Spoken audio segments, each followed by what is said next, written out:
या इंडिकेटर मध्ये कळतं गॅस किती आहे, चालू आहे बरोबर, गॅस किती आहे ह्याच्यामध्ये कळतं. दुसरं हे जर आपण ऑन केलं की लगेच गॅस सप्लाय चालू होणार. त्याच्यावरती काय करायचं, हे रेग्युलेटर बसवायचं बरोबर.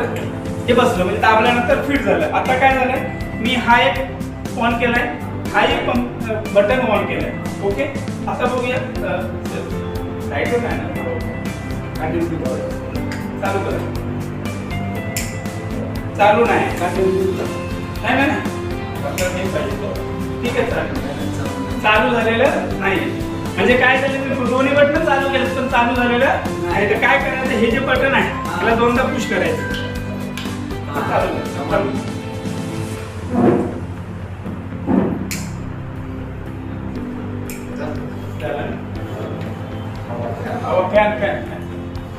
फॅन थोडासा बंद करा.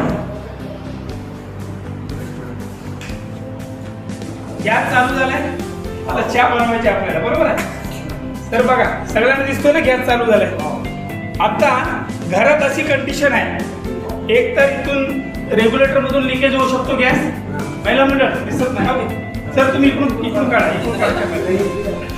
इथून लिकेज होऊ शकतं, या पाईपातून लिकेज होऊ शकतं, इथून लिकेज होऊ शकतं किंवा बटनातून गॅस. आणि त्याच्यामध्ये आतमध्ये एक कॉपरचा पाईप असतो. हे काय करतात महिला मंडळ माहिती आहे का, तुम्ही धुता की घासता, काय काय धुता ना, धुवायचं नसते पुसायचं असतं. तुम्ही काय करता, मस्त पाणी टाकता त्याच्यावरती घासता.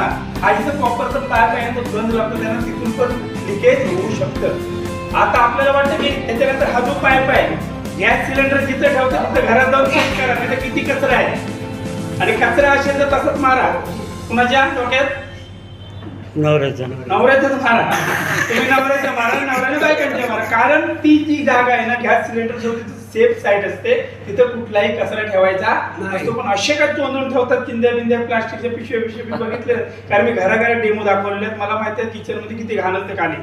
आपल्याला वरती स्वच्छ दिसतात ही माणसं, पण किचन मध्ये गेल्यानंतर खाली एवढी घाण असते तर सिलेंडरच्या इथे. तर असं काय करायचं नाही. आता होणार काय माहिती आहे, इथून लिकेज झालं. आता हे तुमचा गॅस चालू आहे, ह्याच्यावरती मी ठेवलंय दूध. हे बंद करा ना फोन. या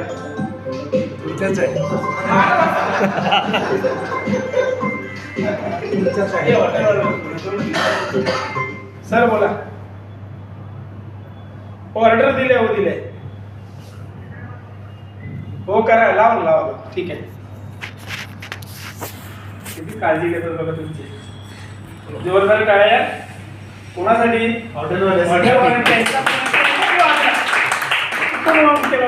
नाश्त्याची ऑर्डर. आता असं झालं, दुधाची किटली ठेवली किंवा कुकर लावले किंवा तुमचा गॅस सिलेंडर जिथं आहे तिथं शेगड्या तिथं काय आहे, खिडकीच्या जवळ आहे, हवा आहे आणि हे विजलं तर काय होणार.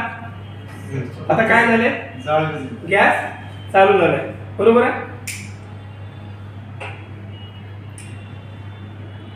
काय केलं, त्याने बंद करून टाकलं. तिकडून त्यांनी बंद केलं, त्याने बंद करून टाकलं. म्हणजे विजलं की ऑटोमॅटिकली बंद होऊन जातं, ऑटोमॅटिकली बंद होऊन जातं.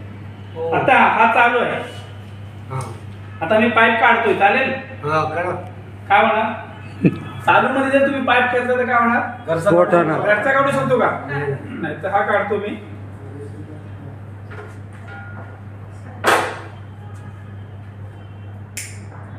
बंद करणार नाही, बंद केलं ना त्याने, सप्लाय बंद करणार. टाळ्या वाजवल्या पाहिजे. बंद केलं त्याने, सप्लाय बंद केलं. चालू मध्ये काय दाखवतो, लोक विचारले काय करतं, गॅस सिलेंडरचा करतं की नाही डेमो, तुमचा करतं की नाही. पण आता मी तुम्हाला दाखवतो एक जबरदस्त डेमो.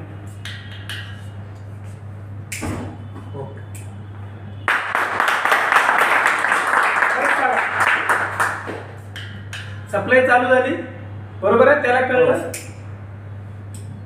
त्याला कळलं की कुठे तर लिकेज झालं, लगेच सप्लाय त्याने बंद केलं. म्हणजे एखादी स्त्री आत्महत्या जर करायला झाली तरी पण ती करू शकत नाही. दुसरी गोष्ट, सगळ्यात मोठी गोष्ट, अशा ठिकाणी समजा चुकून जर कधी कधी काय होतं माहिती आहे, हे लोक काय करतात, कुकर हे आपलं ठेवलेलं आहे वरती, दुधाची किटली ठेवले, दूध तापते, उतू गेलं काय झालं, बंद झालं, दार विजळला. तर हे काय होतं, नॉर्मल काय होतं, गॅस चालू असतो, गॅस वजनदार असतो, तो असा पसरत जातो. 5 मिनिटांनी अगरबत्ती चालू आहे, दिवा चालू आहे, तिला माहिती नसते, फोनवरती असते, दरवाजात बाहेर बोलत असते भावाशी आईशी, आणि आतमध्ये काय होतं धमाका येतो. धमाका ती जात नाही, आजूबाजूवाल्याने पण घेऊन जाते.